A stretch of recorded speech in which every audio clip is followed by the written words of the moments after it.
بڑی عجیب سی بات ہے. اچھا یہ بتائیے کہ کراچی کے انفراسٹرکچر کی بات کریں تو کراچی میں ایم کیو ایم کے پاس بھی میئرشپ رہی ہے, مصطفیٰ کمال ناظم رہے ہیں, اور جماعت اسلامی بھی یہاں پہ نظامت کے عہدوں پہ فائز رہی ہے, اور ان کے پاس انتظامی عہدوں پہ بھی کافی اسٹیک بھی ان کا رہا ہے, اور عوام کی سپورٹ تو نظر آتی ہے, لیکن ان کے پاس مینڈیٹ عوام کا کنورٹ ہوتا ہوا کبھی بہت زیادہ ہم نے دیکھا نہیں ہے.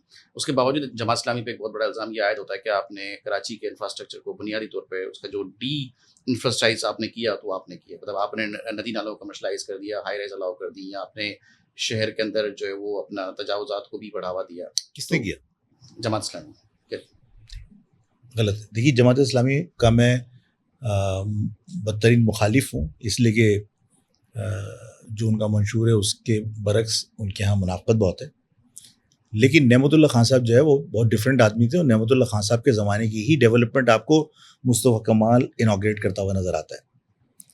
جتنے فلائی اوور بنے تھے مشرف صاحب سے نعمت اللہ خان صاحب نے مانگے تھے, کنونس کیا تھا انہیں کہ یہ بڑے بڑے ادارے پاکستان اسٹیل, پی آئی اے, پورٹ قاسم, کے پی ٹی, یہ سارے کے سارے لوگ آپ کا شہر کا انفراسٹرکچر یوز کرتے ہیں, تو ان سے کہیں کہ یہ ایک ایک فلائی اوور بنائیں. آپ دیکھیں تمام فلائی اوورس کے اوپر ان کے نام لکھے ہوئے ہیں, ٹھیک ہے نا. یہ جو فلائی اوور کا جال آپ کو شہر میں نظر آتا ہے, بڑے جو فلائی اوور بنے تھے وہ اس زمانے میں بنے تھے, نعمت اللہ خان صاحب کی کوششوں سے بنے تھے, اور نعمت اللہ خان صاحب کی کوششوں سے جو کام نامکمل تھے وہ آگے مصطفیٰ کمال نے اس کو انوگریٹ کیا تھا. اوپننگ شوپننگ ان کے ہاتھ سے ہوئی تھی, تو وہ اپنے کھاتے میں لکھتے ہیں, لیکن وہ اس زمانے کی بنیاد رکھی ہوئی تھی.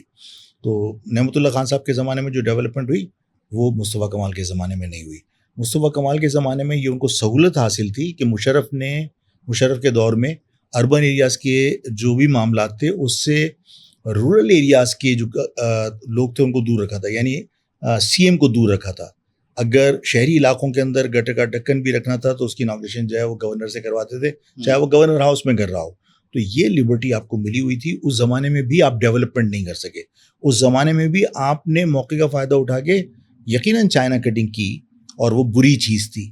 لیکن جو اس شہر میں پانی کا پرابلم آیا نا, وہ گوٹ آباد اسکیم کی وجہ سے آیا, کہ آپ نے زمینوں پہ قبضے کیے اور گوٹ آباد اسکیم کے تحت آپ نے سندیں دے دیں, اور وہ پانی کے راستے تھے جس کے اوپر آپ نے گوٹ آباد اسکیم کے تحت پلاٹ کاٹ کے بیچے.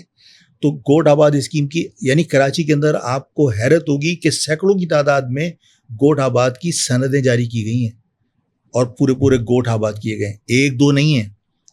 چائنا کٹنگ تو اس کے سامنے شرماتی ہے کہ وہ بہت چھوٹی سی ہے.